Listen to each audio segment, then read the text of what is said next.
បញ្ជារៀនឈ្នះយើងអត់សុខចិត្តឲ្យកោជបប្រកាសផ្ដេសផ្ដាល់ទេអត់សុខចិត្តទេខាយើងត្រៀមខ្លួនទាំងអស់គ្នាធ្វើមកតាមបទកម្មមួយឲ្យកកិតទៅគ្រឿងឲ្យញោមផែនដីម្ដងបងប្អូនណាញោមមកនៅការផ្លាស់ប្ដូរមេដឹកនាំខលខូចត្រូវតែដូរចាញ់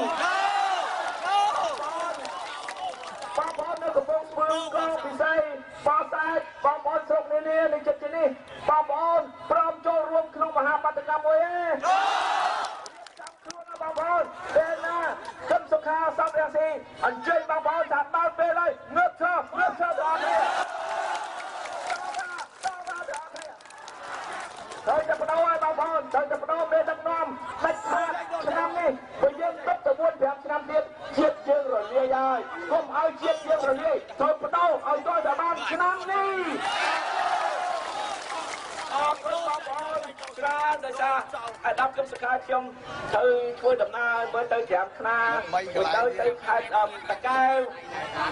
ទៅបំផុសបំផុនលុតទឹកចិត្តបងប្អូនហើយជាពិសេស